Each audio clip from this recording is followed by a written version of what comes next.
Imagine que tu sois un vase rempli d'eau claire.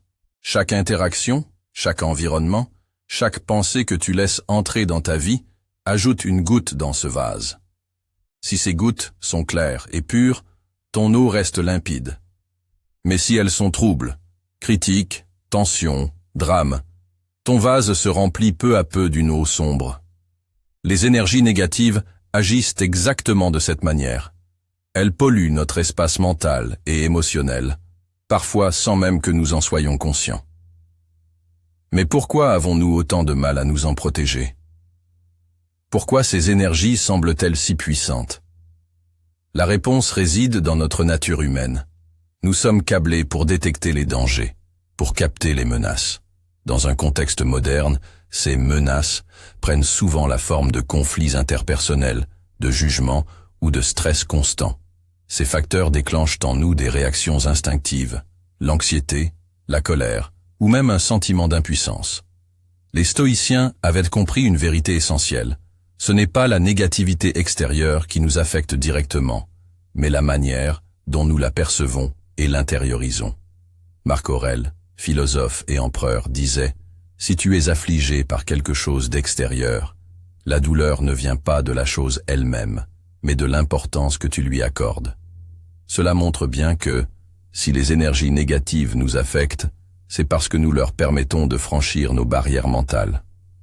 Dans notre monde actuel, où les stimuli sont omniprésents, des notifications incessantes aux interactions parfois toxiques, ces énergies semblent inévitables.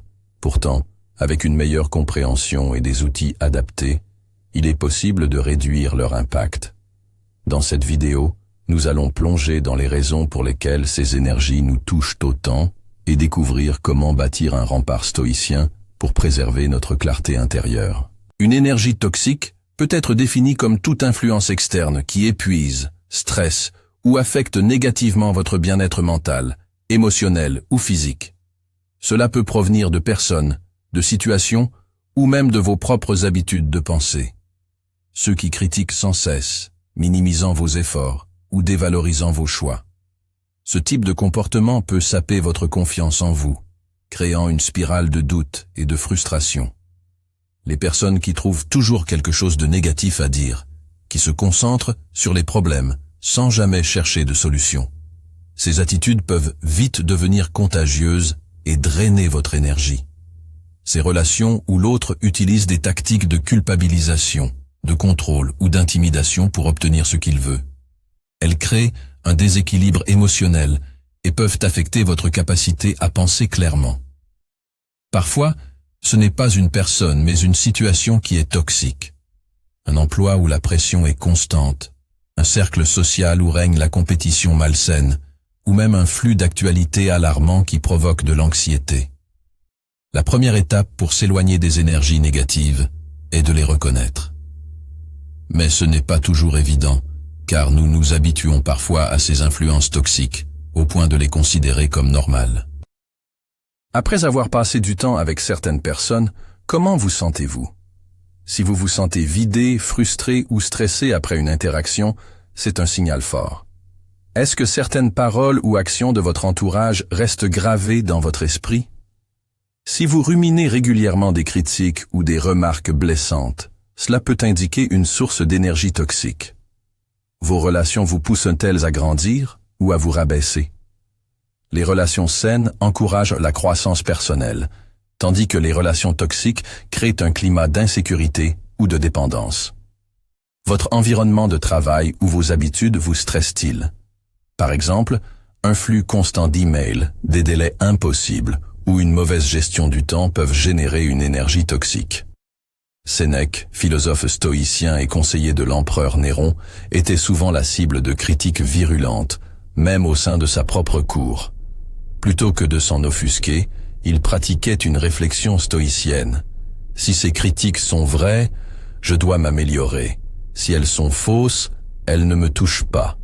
Cette approche lui permettait de rester concentré sur ses valeurs, plutôt que de se laisser submerger par les opinions extérieures. Marc Aurèle, dans Penser pour moi-même, écrivait chaque matin « Aujourd'hui, je vais rencontrer des gens qui sont envieux, égoïstes et désagréables. Plutôt que d'être surpris ou affecté, il anticipait ses comportements et se préparait mentalement à ne pas leur accorder de pouvoir sur lui. Il voyait ces interactions comme des opportunités de pratiquer la patience et la tolérance.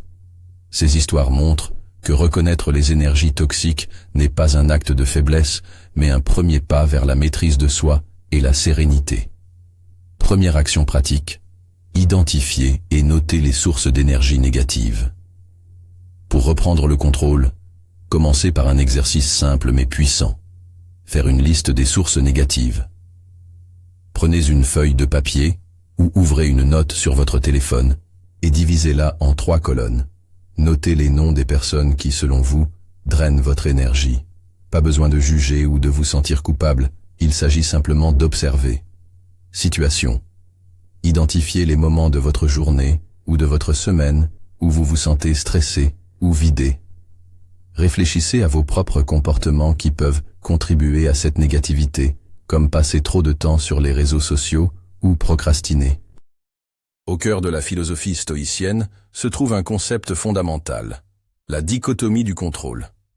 Épictète, dans son manuel Enchiridion, l'exprime de manière claire. Il y a des choses qui dépendent de nous et d'autres qui n'en dépendent pas. Cette distinction est simple, mais elle peut transformer complètement notre manière de vivre, si nous l'appliquons. Nos pensées, ce que nous choisissons de croire ou d'ignorer. Par exemple, si quelqu'un nous critique, nous avons le pouvoir de décider si cette critique mérite d'être prise en compte ou rejetée. Nos actions. La manière dont nous répondons à une situation, notre comportement, nos choix. Ce qui n'est pas sous notre contrôle, les autres. Leurs opinions, leurs actions, leurs paroles. Nous ne pouvons pas forcer quelqu'un à penser comme nous ou à agir comme nous le souhaiterions. Les événements extérieurs, la météo, l'économie mondiale, les accidents, les maladies. Imagine que quelqu'un te critique durement. Cela pourrait être un collègue, un proche, ou même un inconnu en ligne. Naturellement, tu ressens une émotion, peut-être de la colère, de la tristesse ou de l'humiliation. Mais demande-toi, est-ce que cette critique définit ta valeur? La réponse stoïcienne est non. Ce qui compte, ce n'est pas ce qui est dit, mais la manière dont tu choisis d'y répondre. Si la critique est vraie, elle peut devenir une opportunité d'apprentissage. Si elle est injuste, elle ne devrait pas affecter ton équilibre intérieur. Comme le disait Marc Aurèle, ce n'est pas les événements qui nous troublent, mais nos jugements à leur sujet. En comprenant que tu ne peux pas contrôler ce que les autres disent ou pensent, mais que tu peux contrôler ta réaction, tu récupères ton pouvoir. Comment développer une force mentale stoïcienne? La maîtrise de soi ne se construit pas du jour au lendemain. C'est une discipline qui se cultive avec des pratiques régulières et intentionnelles. L'apathéia ne signifie pas être insensible ou détaché au point de ne plus ressentir d'émotions. Cela signifie ne pas être perturbé par ce qui échappe à notre contrôle. Par exemple, si une personne est en colère contre toi sans raison valable, ce n'est pas ton rôle de changer son émotion. Tu peux rester calme et ne pas laisser sa colère influencer ton humeur. Si une opportunité échappe à ton contrôle, une promotion manquée, une situation imprévue, accepte ce qui est arrivé sans te laisser submerger par le regret ou la frustration.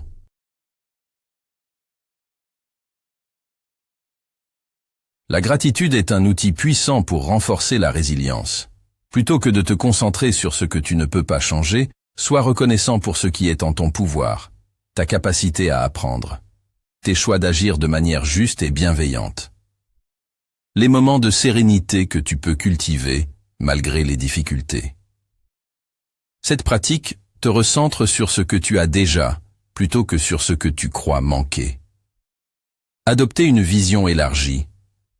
Est-ce que cela aura encore de l'importance dans 5 ans?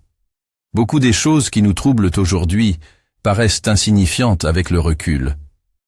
Lorsque tu te sens submergé par un problème ou une énergie négative, pose-toi cette question. Dans 5 ans, me souviendrai-je même de cet événement? Est-ce que ce conflit, ce stress ou cette déception a réellement une importance durable? En prenant du recul, tu réalises souvent que la plupart des problèmes actuels sont temporaires et ne méritent pas de troubler ta paix intérieure. Méditation pour lâcher prise sur ce qui ne dépend pas de toi. Pour intégrer ces principes, essayons un exercice simple mais puissant. Trouve un endroit calme et prends 5 à 10 minutes pour te concentrer sur cet exercice. Installe-toi confortablement. Assieds-toi sur une chaise ou un coussin, les pieds ancrés au sol, les mains posées sur tes genoux. Ferme doucement les yeux. Concentre-toi sur ta respiration. Prends quelques respirations profondes. Inspire lentement par le nez en comptant jusqu'à 4, puis expire par la bouche en comptant jusqu'à 6. Sens ton corps se détendre. Identifie une source de stress. Pense à une situation ou à une personne qui t'apporte une énergie négative. Visualise-la clairement. Que ressens-tu? Quelles émotions surgissent? Applique la dichotomie du contrôle. Demande-toi, quelle partie de cette situation est sous mon contrôle? Quelle partie ne l'est pas? Reconnais que ce qui est hors de ton contrôle ne te concerne pas directement. Imagine-toi en train de déposer cette charge, comme si tu laissais tomber un sac lourd de tes épaules. Recentre-toi sur tes choix. Pose cette intention. Je choisis de me concentrer sur ce que je peux contrôler. Mes pensées, mes actions, ma réponse. Je relâche ce qui ne dépend pas de moi. Termine par une affirmation stoïcienne.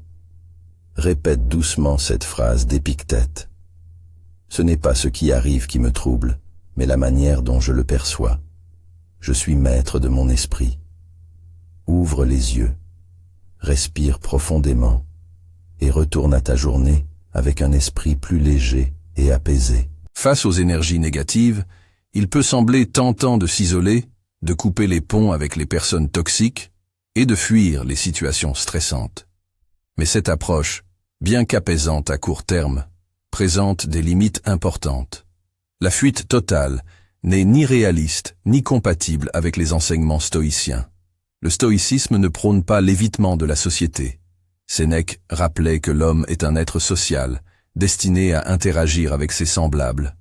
Marc Aurèle, malgré son rôle d'empereur chargé de gérer intrigues politiques, trahisons et conflits, écrivait « Le bien de l'homme est de vivre en harmonie avec ceux qui l'entourent ». L'idée n'est donc pas de fuir, mais d'apprendre à exister au milieu des défis, avec force et sérénité.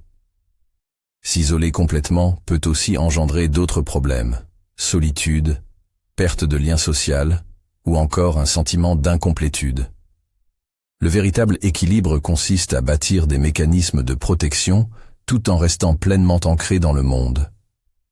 Pour se préserver sans s'isoler, il est essentiel de développer une forme de résilience mentale, une bulle stoïcienne qui agit comme un bouclier face aux énergies négatives. Voici des stratégies concrètes pour y parvenir. Les affirmations stoïciennes sont des phrases simples et puissantes que tu peux te répéter pour te recentrer. Elles agissent comme des rappels lorsque tu es confronté à une situation difficile. Par exemple, ce qui dépend de moi, c'est ma réaction. Les mots des autres ne peuvent m'atteindre si je ne leur donne pas de poids. La paix intérieure commence par l'acceptation de ce qui échappe à mon contrôle.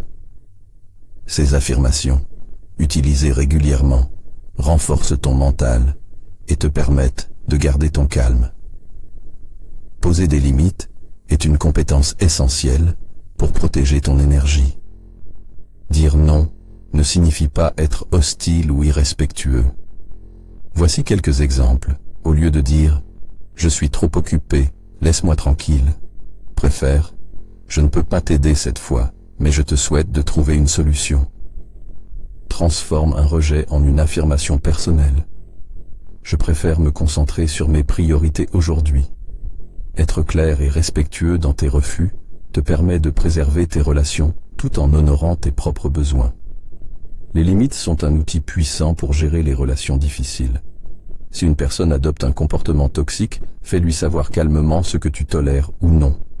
Par exemple, j'apprécie ton opinion, mais je ne peux pas accepter que tu m'interrompes constamment. Je suis ouvert à discuter, mais pas si nous élevons la voix. Les limites ne sont pas une attaque, mais une manière d'établir un terrain sain pour les interactions. Les stoïciens voyaient les défis non pas comme des entraves, mais comme des opportunités. Marc Aurèle, dans ses Pensées pour moi-même, écrivait « Ce qui fait obstacle à l'action pousse l'action. Ce qui barre le chemin devient le chemin. » Ce principe, connu sous le nom d'amor fati, l'amour du destin, nous invite à embrasser toutes les expériences, même les plus difficiles, comme des éléments nécessaires à notre croissance. Plutôt que de fuir les énergies négatives, il s'agit de les transformer en occasion d'apprentissage, de patience et de force. L'obstacle devient le terrain d'entraînement de ton esprit. Imagine que chaque situation négative soit un test conçu pour t'aider à progresser. Par exemple, une critique injuste, une opportunité de travailler ton calme et ta confiance en toi, une personne désagréable, un terrain pour développer ta compassion ou ton détachement, une situation stressante, une chance de renforcer ta résilience face à l'inattendu. Cette approche ne nie pas les difficultés, mais elle te donne le pouvoir de leur attribuer un sens positif. Exemple concret. L'enseignant caché dans la critique. Prenons une situation courante. Un collègue te critique constamment. La tentation naturelle est de te mettre sur la défensive, de riposter ou de te sentir blessé. Mais les stoïciens proposent une autre perspective. Considérer cette critique comme un entraîneur de ton esprit. Demande-toi, la critique est-elle fondée? Si oui, utilise-la pour t'améliorer sans te sentir offensé. La critique est-elle injuste? Si elle est infondée, alors elle reflète plus les faiblesses de ton collègue que les tiennes.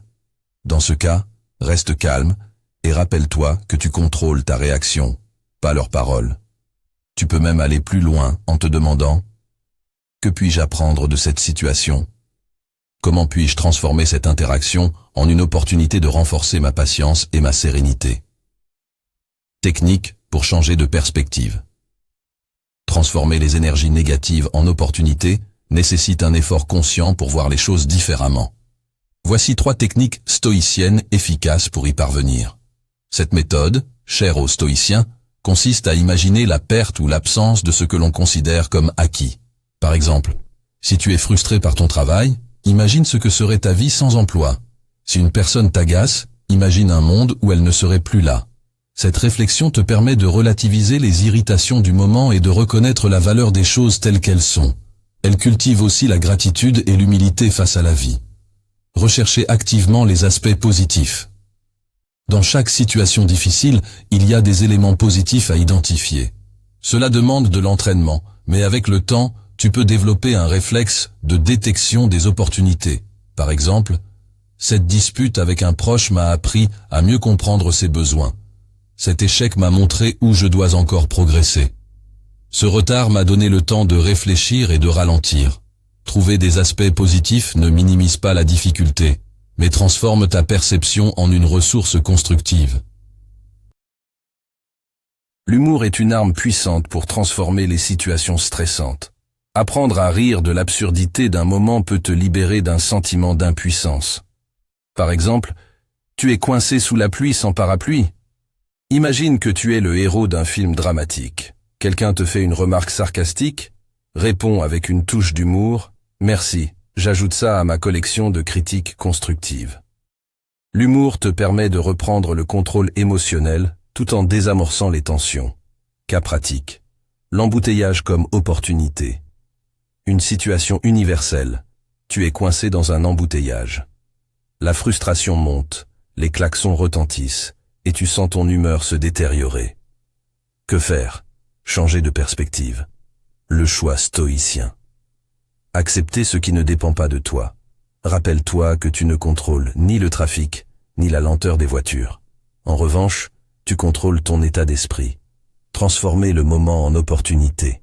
Mets un podcast inspirant pour apprendre quelque chose de nouveau. Utilise ce temps pour pratiquer la gratitude. J'ai la chance d'avoir une voiture, d'être en sécurité et d'avoir du temps pour moi.